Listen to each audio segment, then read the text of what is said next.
ایک بادشاہ تھا اور بہت بڑا بادشاہ تھا. جب ان کی آخری وقت آیا, مرنے کا وقت قریب آیا, اور جب وہ بیمار میں بستر پر لگ گئے تو انہوں نے اپنے اولاد کو بلایا اور خاص خاص جو خادم تھے ان خادموں کو بلایا اور ایک وصیت کی.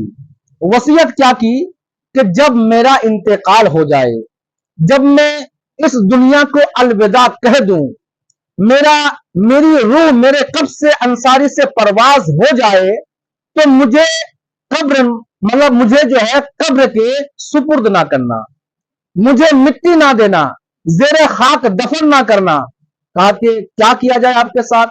تو انہوں نے کہا کہ مجھے مرنے کے بعد مجھے بہترین سے نہلانے دھلانے کے بعد, بہترین سے کفنانے کے بعد, عطر و گلاب لگانے کے بعد ایک تابوت میں پیک کر دینا. سمجھ رہے ہیں حضرت؟ ایک تابوت میں پیک کر دینا, اس کے بعد اس تابوت کو تالا لگا دینا, اس کے بعد ایک لوہے کا بکسے کے اندر ہم کو رکھنا, اس میں بھی تالا لگا دینا, اور یہ جو میری چھت ہے, یہ جو میرا مکان ہے, اسی چھت میں مجھے ٹانگ دینا, لوہے کی زنجیر کو جکڑ کر کے مجھے ٹانگ دینا. تو ان کے اولاد نے کہا کہ یہ وصیت کیسی ہے, یہ کیسی وصیت ہے, میرے سمجھ کے پرے ہے, نہیں سمجھ میں بات آ رہی ہے. اب وہ بادشاہ کی منطق وہ خود کی منطق تھی, اس کی الگ ہی منطق تھی کچھ. تو انہوں نے کہا کہ مرنے کے بعد جب انسان کو قبر پہ دفن کیا جاتا ہے تو منکر نکیر آ کے سوال و جواب کرتا ہے.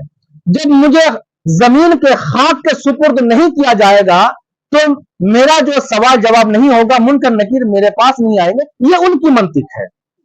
لہذا جب وہ بادشاہ انتقال کر گیا, انتقال کرنے کے بعد وہ وصیت بچوں کو یاد آئی. بچوں نے بہترین سے نہلانے کے بعد, اس کو کفنانے کے بعد, عطر و گلاب سے زیب و تن کرنے کے بعد ایک جو ہے صندوق میں اس کو بند کر دیا گیا.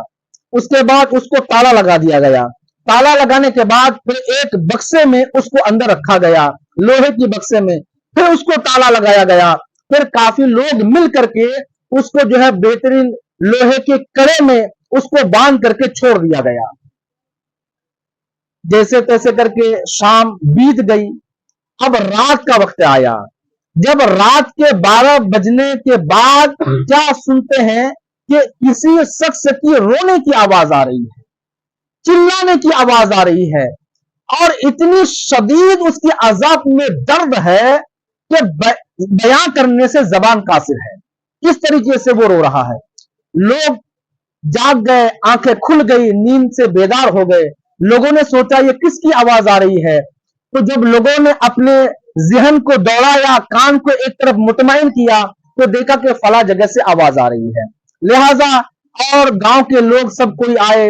اس بکسے کو جب اتارا گیا, تالا کھولا گیا, اس کے بعد اس کے اندر سے تالا کھولا گیا تو کیا دیکھتے ہیں وہاں پہ زہریلا سانپ بیٹھا ہوا. وہاں پہ زہریلا سانپ بیٹھا ہوا ہے. اب یہاں پہ سوچنے کا مقام یہ ہے کہ جس طریقے سے تابوت کو تالا لگایا گیا, صندوق کو تالا لگایا گیا, بکسے میں تالا لگایا گیا, ایک مکھی اندر نہیں جا سکتی ہے, لیکن وہاں پہ سانپ کیسے آ گیا. اس کے بعد لوگوں نے سانپ کو مارا, سب مل کر کے سانپ کو مار ڈالا. مارنے کے بعد جب اس کے کفن میں دیکھتے ہیں تو جگہ جگہ پہ کفن پہ چھید ہے. جب کپڑے کو ہٹایا گیا تو اس کے بدن پہ صرف سانپ کے کاٹنے کے نشان کے علاوہ کچھ نہیں ہے. پھر لوگوں نے کیا کیا, اس کے کپڑے کو چینج کر کے دوسرے کپڑے کو تبدیل کیا. پھر اس کو جو ہے تابوت میں رکھ کے تالا لگایا گیا. پھر لوہے کے صندوق میں تالا لگایا گیا. لگانے کے بعد پھر اس کو لٹکا دیا گیا. جب دوسری رات آئی پھر یہی جو ہے آواز آ رہی ہے کہ مجھے بچاؤ, مجھے کوئی بچاؤ, مجھے گناہ کی سزا مل رہی ہے, مجھے برداشت سے باہر ہے. رونے بالکل شدید رو رہے ہیں. پھر لوگوں نے اس بکسے کو اتارا. پھر جب اس کو کھولا گیا تو کیا دیکھتے ہیں کہ کل سے زیادہ بڑا سانپ بیٹھا ہوا ہے. کل سے بڑا سانپ بیٹھا ہوا ہے. پھر لوگوں نے اس سانپ کو مارا. مارنے کے بعد پھر سے اس کو بند کر کے لٹکا دیا گیا, ٹانگ دیا گیا. تیسرے دن کیا دیکھتے ہیں, پھر آواز آ رہی ہے. جب آواز آ رہی ہے کہ لوگ جب قریب گئے تو کیا دیکھتے ہیں کہ اس میں آگ بھڑک رہی ہے. اس میں آگ بھڑک رہی ہے, ایسی آگ, بالکل سرخ آگ, اور اندر سے آوازیں آ رہی ہے. تو میرے پیارے دوستو, حدیث میں آیا ہے اگر کسی بندے کو اگر کوئی مچھلی نگل لے تو مچھلی کے پیٹ میں بھی سوال و جواب ہوتا ہے, مچھلی کے پیٹ میں بھی سوال و جواب ہوتا ہے.